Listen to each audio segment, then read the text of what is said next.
ready to make a deal with the devil. Well, not literally, of course. Yeah. But we are diving deep into the Faust legend today. Oh, yeah. A story that has captivated audiences for centuries. You've sent over a treasure trove of material. Yeah. YouTube videos, Wikipedia articles, Right. even an audiobook. Wow. Looks like you're as fascinated by this tale as I am. It's not just one story, though. It's more like this echoing chamber of interpretations, each one reflecting the anxieties and aspirations of its time. That's what makes it so right for a deep dive. Exactly. But before we get lost in that philosophical maze of Goethe's Faust, Yeah. let's start with the man who might have inspired it all. Okay. Johann George Faust. Ah, yes, the historical Faust. An alchemist, a scholar, and by some accounts, a bit of a showman. Okay. He traveled around Europe promising knowledge and power through magic. Interesting. Imagine him as a sort of Renaissance-era celebrity magician shrouded in mystery and rumors. Okay, so we have a real-life figure who dabbled in the occult. Right. And maybe made some bold claims. Yeah. Sounds like fertile ground for a legend to spring from. Absolutely. Yeah. And as often happens, Yeah. the legend quickly overshadows the actual person. Yeah. The Faust we know from literature is a much grander figure. A brilliant scholar who makes a pact with the devil, Right. Mephistopheles. Mephistopheles. Their ultimate knowledge and power. This is where it gets really interesting, right? Yeah. This idea of selling your soul to the devil for something you desperately desire. It's a theme that seems to resonate across cultures and time periods. It taps into something primal, I think. The desire for knowledge, for power, for experiences beyond the ordinary, and Yeah. the willingness to pay any price to achieve it. And that's where the early versions of the Faust story come in, right? Yes. Like those chapbooks you mentioned earlier. Exactly. Think of chapbooks as the 16th century equivalent of comic books or Pulp Fiction. Oh, it's interesting. Cheap, widely circulated, and filled with sensational stories. Makes sense. The Faust chapbooks really leaned into the cautionary tale aspect. They presented Faust as a straight-up villain. Someone who gets his comeuppance for dabbling in forbidden knowledge. So a clear warning to anyone tempted by the dark arts. Right. Don't try this at home, kids. Precisely. But as the Faust legend evolved, it started to take on more nuanced shades. Playwrights like Christopher Marlowe, for example, explored the psychological torment behind Faust's choices. Okay, so we have Marlowe's Dr. Faustus as a stepping stone to Goethe's Faust. Right. Which we know is the most famous and influential version. Yes. Is Marlowe's take still a straightforward good versus evil kind of story? Not quite. Okay. Marlowe's Faustus is still ultimately damned for his pact with the devil, but he's not a simple villain. Gotcha. He's a complex character, Right. driven by ambition and a thirst for knowledge, Yeah. but also tormented by doubt and guilt. So he's not just some mustache-twirling evildoer. Exactly. Look. But a real person grappling with the weight of his choices. And you see that reflected in the language of the play. Yes. Yeah. Marlowe gives Faustus these beautiful introspective speeches where he wrestles with his desires and the potential consequences. Now, I'm curious about how this story evolved in those early chapbooks before we get to Marlowe and Goethe. What made these stories so popular back then? Well, imagine you're living in a time of incredible change. Okay. The Renaissance is blossoming. Right. The printing press is spreading new ideas. Yeah. The world feels full of possibilities, but also anxieties. People are questioning traditional authority. Interesting. The church is undergoing upheaval, and the boundaries between science and magic are blurry. So a bit like today, in a way. Absolutely. Yeah. In those times, the Faust Definitely. story offered both a warning and a strange kind of thrill. It tapped into the anxieties of the age, the fear of knowledge leading to damnation, Right. but it also played on the allure of the forbidden. Yeah. The idea that maybe, just maybe, there were shortcuts to power and knowledge. It sounds like those chapbooks were more than just entertainment. Yeah. They were a reflection of the societal anxieties and fascinations of the time. All right. They provided a way for people to process these big questions All right. about knowledge, power, and the nature of good and evil. And that's a theme that would become even more pronounced in later versions of the legend. Exactly. Okay, I think we've laid the groundwork here. Yeah. We've got a real-life magician who maybe stretched the truth a bit. Right. A bunch of chapbooks that warn people about messing with the occult. Yes. And then Marlowe comes along and adds a layer of psychological depth to the story. Which brings us to Johann Wolfgang von Goethe, Right. who takes this already rich legend and turns it into a philosophical and literary masterpiece. Yes. But before we dive into that, Okay. let's rewind just a bit and talk about the 1725 version of the chapbook. Why that one specifically? Because a young Goethe actually read that version. Oh, wow. It's said to have made a huge impression on him, Really? and you can see echoes of it in his own Faust. Interesting. It's as if he took the raw material of that chapbook and forged it into something entirely new. That's amazing. So imagine young Goethe Yeah. soaking up this story of a man who makes a deal with the devil. Right. It's almost like he's being primed to write his own version. Exactly. To grapple with those big questions in a whole new way. And grapple, he did. Yeah. Goethe's Faust is a sprawling two-part epic Okay. that takes us on a journey through history, philosophy, Wow. and the depths of the human soul. Okay, I'm ready to enter the world of Goethe's Faust. Right. But before we do, I think our listener can use a little context. Yeah. What was Goethe's world like when he started writing this masterpiece? Well, picture Europe in the late 18th and early 19th centuries. The Enlightenment is in full swing. Right. Romanticism is emerging, and revolution is brewing. Interesting. Goethe himself was a leading figure in the Sturm und Drang movement, Oh. which emphasized emotion and individuality over reason and tradition. So a time of upheaval and change sounds familiar. Exactly. And Yeah. Faust reflects that. It's a work that's both rooted in the traditions of the past and bursting with new ideas and perspectives. Yeah. It's no wonder it's considered one of the greatest works of German literature. All right, I'm officially hooked. Great. Let's dive into part 1 of Goethe's Faust and see where this wild ride takes us. Let's do it. Part 1 opens with Faust in a state of deep existential crisis. Here's this brilliant scholar at the pinnacle of his academic career, and yet he's utterly miserable. Right. He feels like traditional knowledge has failed him, and he's desperate for something more. That reminds me of something in the Wikipedia article about how Faust's opening monologue is seen as a reflection of the limitations of the Enlightenment.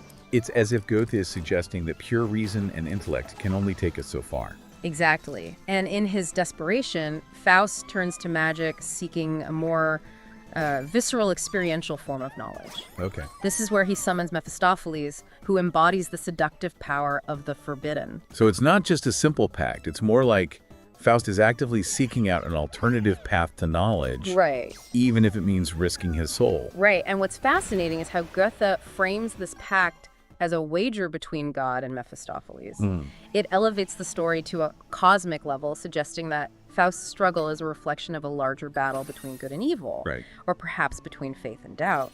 Okay, so there's this grand cosmic backdrop, Yeah. but it's still grounded in Faust's very human desires and anxieties. Yes. We see him yearning for a deeper experience of life, for a connection to something beyond the intellectual world. And that yearning is beautifully captured in some of Faust's most famous lines. Oh, yeah. Like when he declares, "Two souls, alas, are dwelling in my breast, and one is striving to forsake its brother." It's as if he's torn between the earthly and the divine, between his desires and his conscience.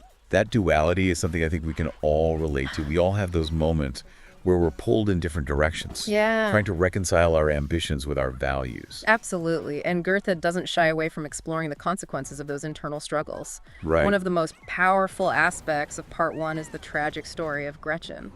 Ah, Gretchen.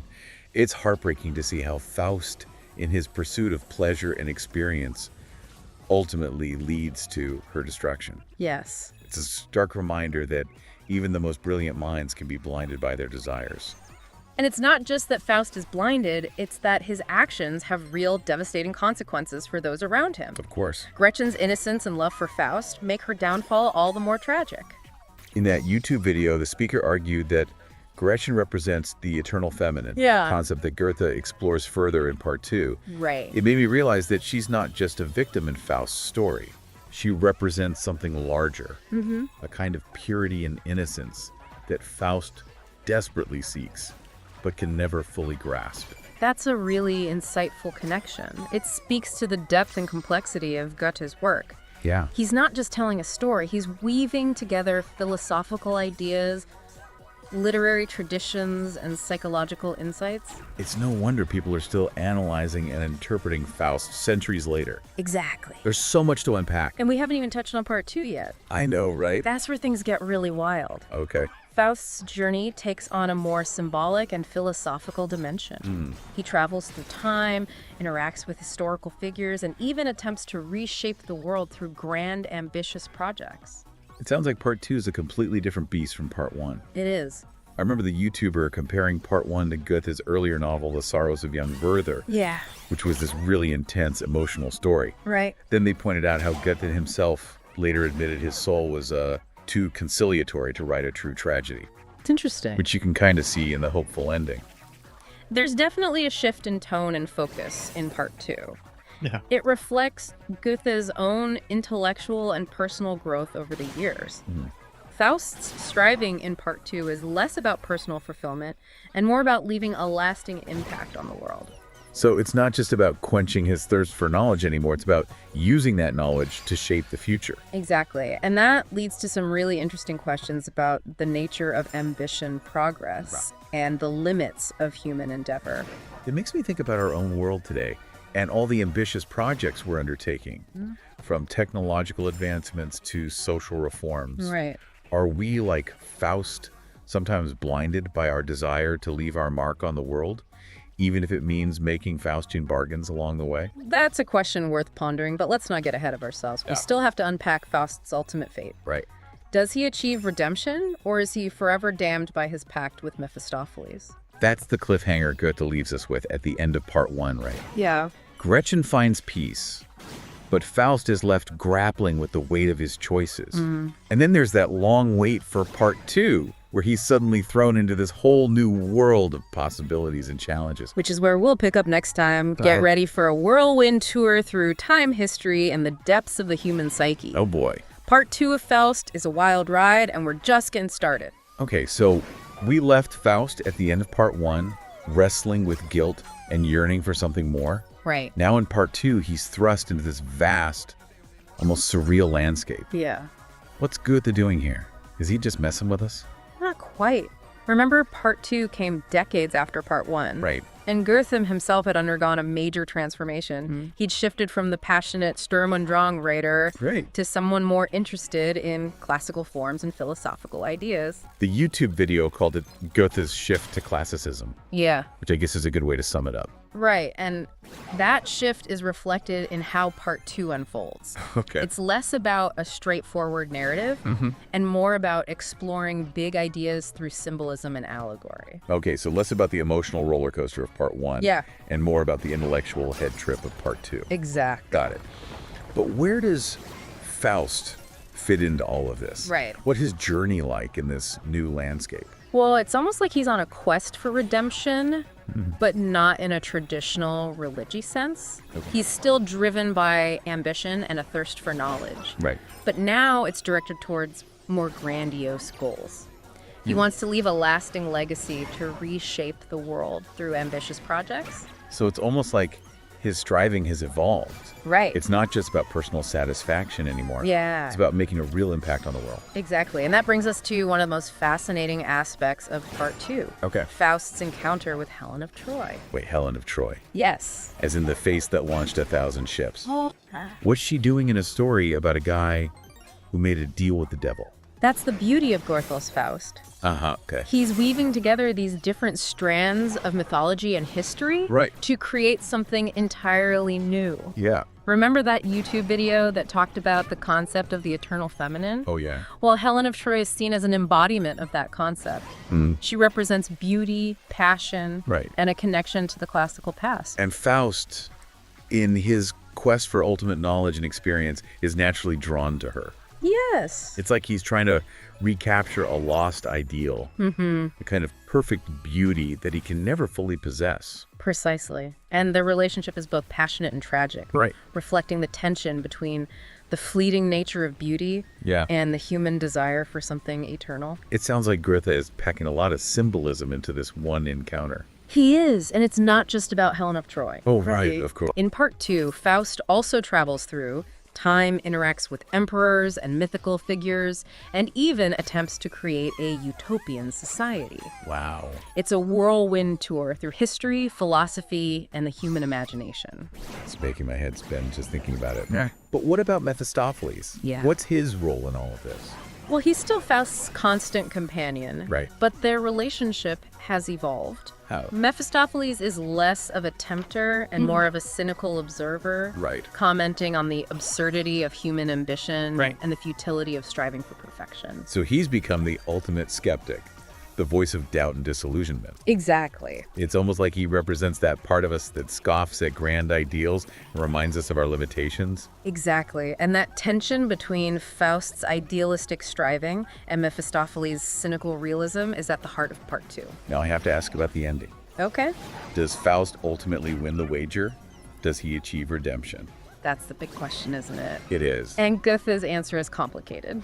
Oh, wait. We see Faust's soul being carried up to heaven, Right. seemingly saved by divine grace. Interesting. But Mephistopheles is still there, arguing that it was all for nothing, that existence itself is meaningless.